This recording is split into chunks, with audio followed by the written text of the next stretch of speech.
প্রচার শামসেরগঞ্জ থেকে শুরু করে জিয়াগঞ্জ আবার এতেও বহরমপুরে এটা হচ্ছে একটা রোড শো করছে একদম।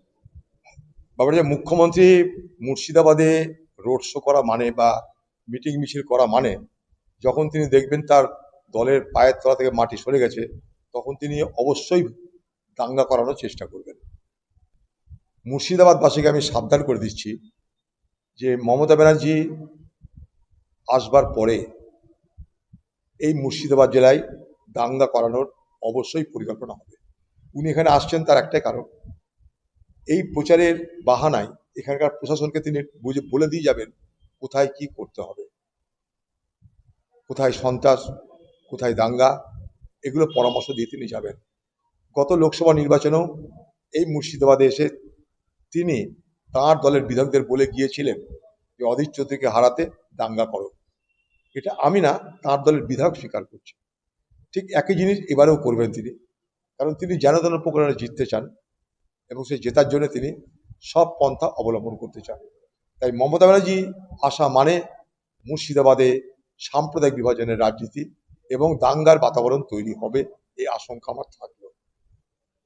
প্রধানমন্ত্রী বঙ্গে আসছেন, প্রধানমন্ত্রী নৌকাটিকে তিনটি সভা করতে চলেছেন এবং আপনি আগেও অভিযোগ করেছেন যে প্রধানমন্ত্রী এবং মুখ্যমন্ত্রী আসলেই দাঙ্গার একটা হ্যাঁ, অবশ্যই হবে। ভারতবর্ষের প্রধানমন্ত্রী এসে বিভাজনের কথা বলবে। ভারতবর্ষের প্রধানমন্ত্রী বলবে যে দেশে মুসলমান বেড়ে গেল, হিন্দু কমে গেল। আর দিদি বলবে আমি আজ কোনো চিন্তা নেই, মন্দির করে দেবো যেখানে যেখানে প্রয়োজন।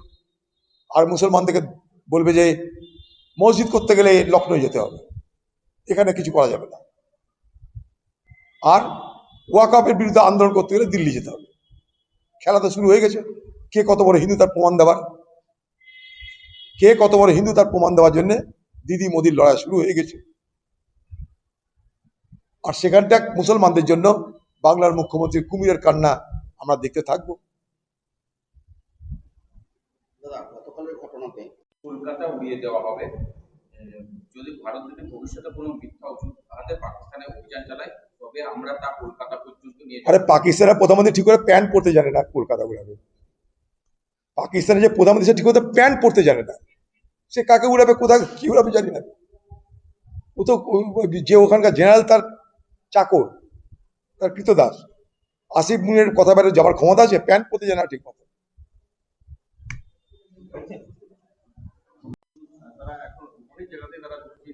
খুব দুর্ভাগ্য আমাদের এই বিষয়টা।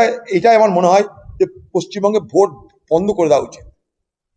যদি প্রকৃত সংবিধান, প্রকৃত গণতন্ত্রের কথা বলা হয়, তাহলে পশ্চিমবঙ্গে ভোট বন্ধ করে দেওয়া উচিত এবং ঘোষণা করুন নির্বাচন কমিশন, যতক্ষণ পর্যন্ত না প্রত্যেকটা বৈধ ভোটার ভোট দেওয়ার অধিকার পাচ্ছে, ভোটার তালিকায় নাম উঠছে, ততক্ষণ ভোট করানো বন্ধ থাকতে হবে।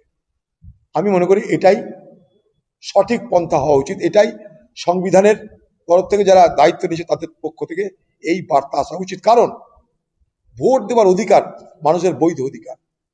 সেই বৈধ অধিকার কার দোষে কাটা যাচ্ছে, হারাচ্ছে? একটা মানুষের ভোট দেওয়ার যে বৈধ অধিকার সংবিধান দিয়েছে, রাইট টু ভোট, সেই ভোট দেওয়ার অধিকারটা কাদের দোষে হারাচ্ছে মানুষ? হারাচ্ছে নির্বাচন কমিশন, রাজ্যে উভয়ের দোষে, উভয়ের উদাসীনতায়। তারা কেন বঞ্চিত হবে?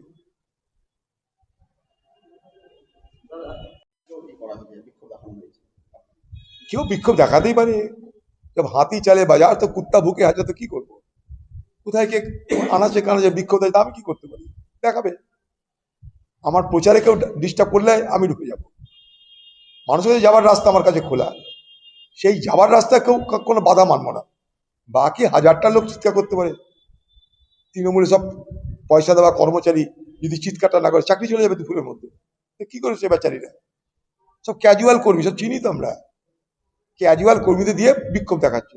যদি বিক্ষোভটা না দেখায়, ক্যাজুয়াল কর্মী চাকরিটা দুপুরের মধ্যে চলে যাবে। তাই যারা বিক্ষোভ দেয় তাদের মধ্যে কোনো ক্ষোভ নাই আমার।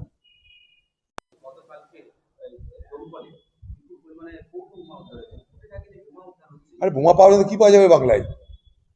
বাংলায় তো বোমার শিল্পীরই সব থেকে বড় পরিচয় বাংলার এই মুহূর্তে। বাংলার মুখ্যমন্ত্রী মমতা ব্যানার্জি এবং তার দলবল বোমার শিল্প তো তৈরি করেছে, বোমা পিস্তল এগুলো তো পাওয়া যাবেই। নির্বাচন আসছে, ভয় দেখাতে হবে, বোমাবাজি করতে হবে। এটা নির্বাচন কমিশনকে আমরা সবসময় বলেছি, আজও বলবো।